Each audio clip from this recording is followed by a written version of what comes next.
Clay County, Minnesota, January 1923. The cold came early and refused to leave. For 11 days straight, the thermometer did not rise above 18 below zero, and every family burned wood as if the forests themselves might run out.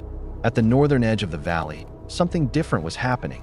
From the outside, the structure looked wrong, like a collapsed mound measuring barely 24 feet across and 16 feet wide, half buried under frozen earth and wind-packed snow.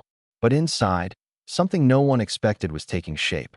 Elias Halvorsen, age 34, widower, worked without speaking as steam rose from the ground itself.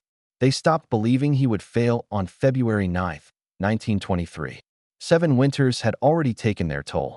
His hands carried the memory of each one. The first wound came on March 17, 1916. The Red River had risen 3 feet overnight, and the ice shifted without warning. His wife, Ingrid Halvorsen, had been crossing the shallows with a wagon loaded at 640 pounds of feed. The ice broke in 2 places. The current took the wagon first, then her. By the time Elias reached the bank, the water had already sealed its silence. He buried her on March 20, 1916.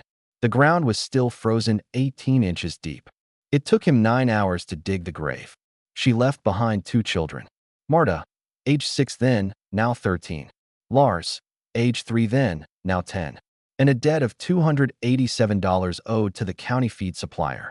Winter did not care about numbers like that. It simply arrived again.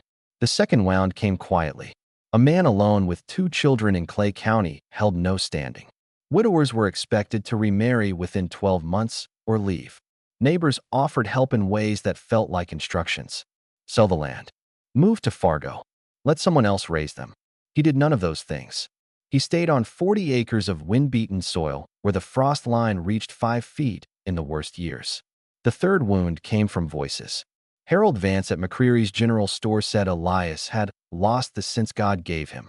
Martha Klein, who ran the church kitchen, told others he was raising children in hardship that bordered on neglect. Even Reverend Tobias Engel suggested, on October 2, 1921, that Elias should consider a more stable arrangement. Elias said little. He stacked wood. He measured wind. But there was something he knew, something older than all of them. His father had been a stone mason in northern Norway, a man who built storage pits that stayed above freezing while snow buried the mountains 6 feet deep. Elias had spent 9 winters as a boy watching how earth held heat long after fire had died. He remembered the angle of entry tunnels. He remembered walls packed at 18 inches thick with layered soil and stone. He remembered his grandmother saying, "The ground keeps what it is given." He had tried above-ground barns for 7 winters. Each one failed the same way. Winter 1917, lost 2 calves when the barn dropped to 4 below inside. Winter 1918, burned 3 cords of wood and still saw frost form along the rafters at 9 below. Winter 1919, wine tore through gaps and froze water buckets solid in 6 hours.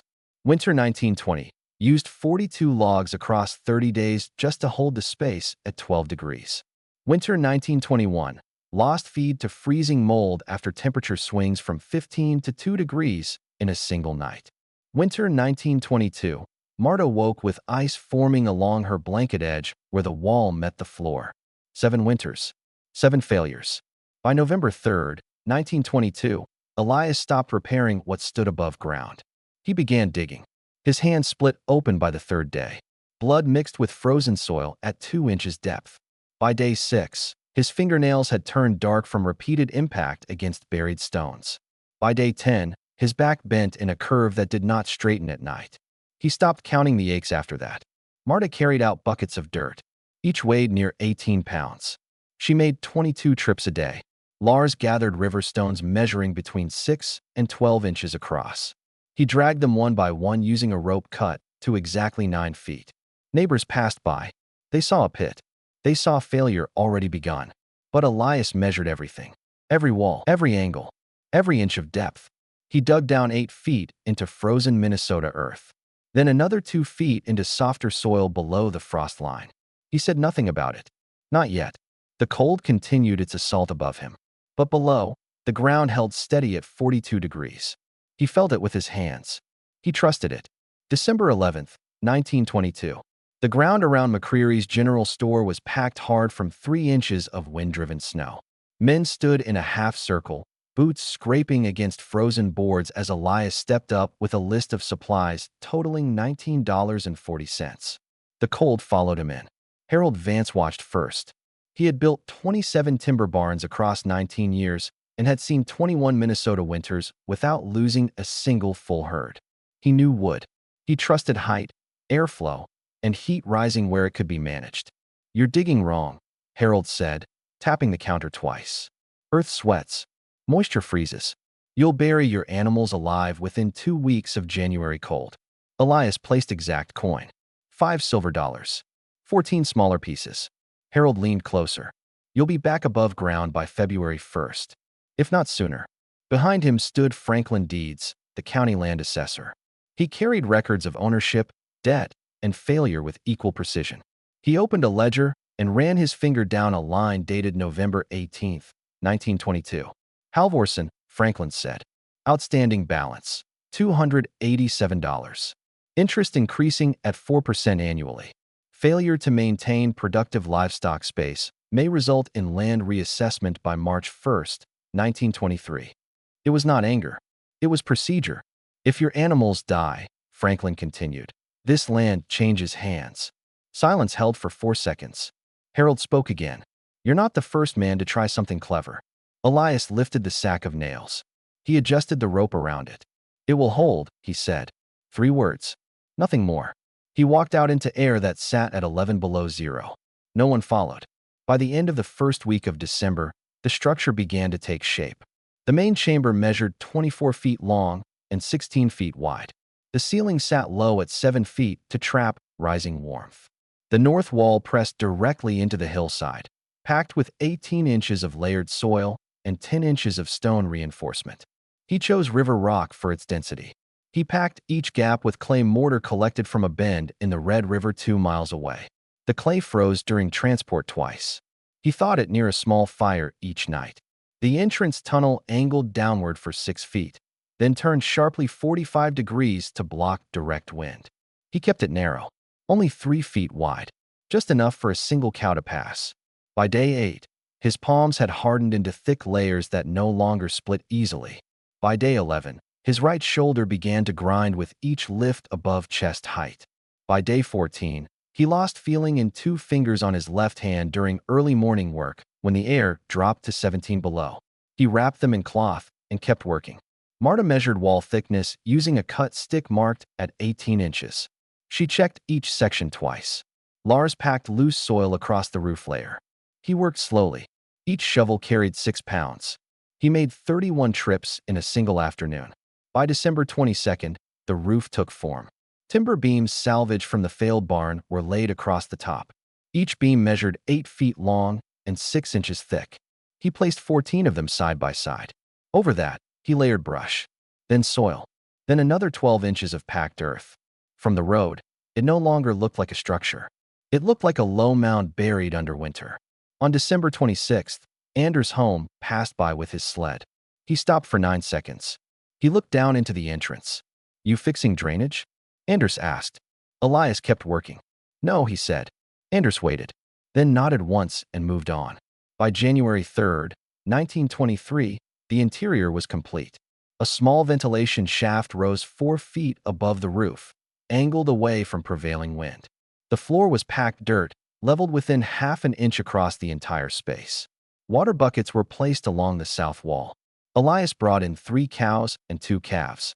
Their combined body heat began its work immediately. That night, outside temperature dropped to 21 below zero. Inside, it held at 39 degrees. No fire. He did not announce it. He did not invite anyone. He simply closed the door and returned to routine. January 6, 1923. The sky cleared in a way that made the cold sharper. The air dropped to 24 below zero by dusk and held steady through the night. Elias chose that night. Not the worst, but close enough. He moved through his routine without pause. Water carried at 6 p.m., feed measured at 18 pounds per cow. Doors sealed by 7. At 9:10 p.m., a lantern approached across the snow. Nels Broden, the post carrier, stepped carefully through drifts that reached 14 inches in places. He had seen many barns. He had seen many fail. He stopped at the entrance tunnel. He crouched. He felt the air. Warm. Not much, but wrong for a night like this. He moved inside. The shift hit him in the chest first. Then his hands. The thermometer hung on a nail driven exactly 5 feet above the floor. He stepped closer. 39 degrees. Outside, 24 below. He reached out and pressed his palm against the packed earth wall. It was not cold. It held steady. He removed his hat slowly. He looked once at Elias. Early yet, Nels said. 3 words. Measured. Elias nodded once. He adjusted a bucket. Nels stepped back into the tunnel. The cold met him like a wall at the turn. He paused. He looked back once more. Then he left. Winter had barely started. The real test was still coming. Elias said nothing to anyone the next day. He split wood, stacked it, measured it. By January 10th, he had cut 13 logs. Total. Others had burned 40 by that same date. The wind shifted on January 12th. Subtle at first. A low movement across the fields. Snow lifting in thin lines no more than 2 inches high. By noon, the temperature fell 3 degrees per hour. From 11 below at 12 p.m. to 23 below by 4 p.m. The sky dimmed without clouds. The air thickened. By evening, the wind arrived fully. It did not knock. It found every seam in every wall across the valley. At Harold Vance's cabin, the temperature dropped from 18 degrees inside to 7 degrees within 6 hours despite constant fire. He added 9 logs between dusk and midnight. At Franklin Deed's house, windows froze along the inside edges. His wife wrapped cloth along the frames. It stiffened within minutes. Across the settlement, families burned through wood faster than they could replace it. Stacks that measured 3 feet high on January 8th dropped to less than 18 inches by January 14th.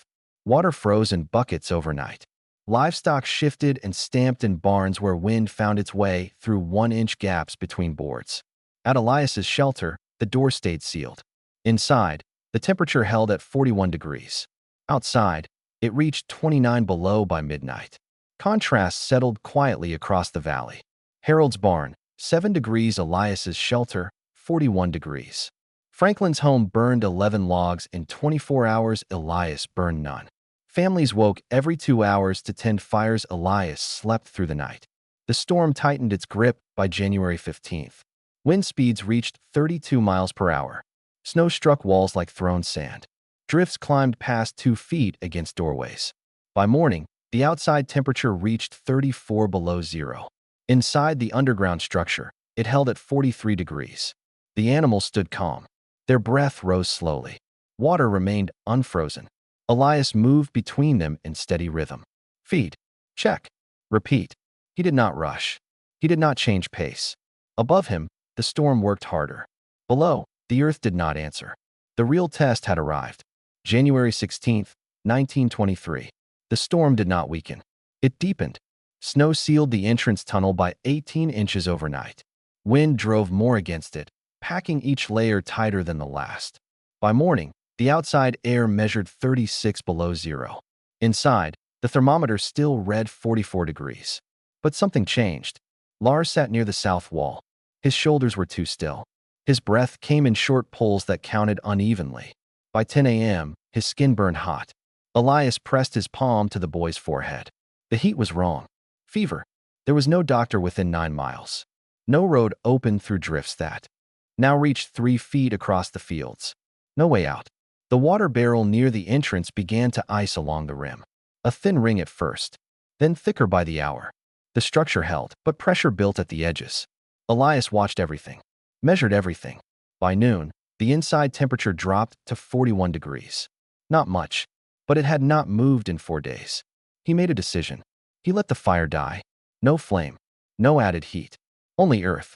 Marta saw it first. She stepped closer. Should we light it? She asked.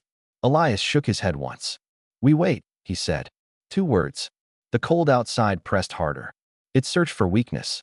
It tested every packed inch of soil above them. 1 hour passed. The thermometer dropped to 40 degrees. Lars shifted. His breath slowed. Still uneven. 2 hours passed. 39 degrees. The water ring stopped growing. It held where it was. 3 hours passed. 38 degrees. Then it stopped falling. The ground held. The earth absorbed the loss and gave back what it could. Marta wrapped cloth around Lars's neck. She counted his breaths. 28 per minute. Then 24. Then 21. By the fourth hour, his breathing settled into rhythm. The fever did not break, but it did not rise. Elias moved to the entrance. He cleared 2 feet of packed snow by hand. Each push cut into his palms. His right thumb split open again along the same line as day 3 of digging. Blood froze at the edge of the wound within seconds. He did not stop. By the 5th hour, the inside temperature climbed back to 39 degrees. Not from fire. From bodies. From earth. The storm struck harder above. But below, the structure did not answer. By nightfall, Lars slept. His breathing steady at 18 per minute. The fever broke sometime near midnight. No one marked the exact minute. No one spoke of it. Morning came slowly on January 17th. The wind dropped from 32 miles per hour to 11. The sky cleared. The storm moved on. Snow lay across the valley in drifts measuring 4 feet in open fields. Elias opened the tunnel. Light entered in a narrow line. He stepped out first. Then Marta. The air struck at 33 below zero. They did not stay long. Footsteps approached by mid-morning. Nels Broden again. He had walked 2 miles through waist-high snow. He expected silence. He expected stillness. Instead, he saw Elias standing outside, splitting wood. 3 logs stacked beside him. Not many. Not needed. Nels stopped. He watched for 6 seconds. Then he moved forward. Inside, the thermometer read 42 degrees. He removed his gloves slowly. He pressed his hand against the wall again. It held steady. Behind him, more footsteps approached. Harold Vance arrived next. His face drawn tight from cold and lack of sleep. He stepped inside. Looked once. Twice. "I was wrong," he said. 3 words. Elias nodded once.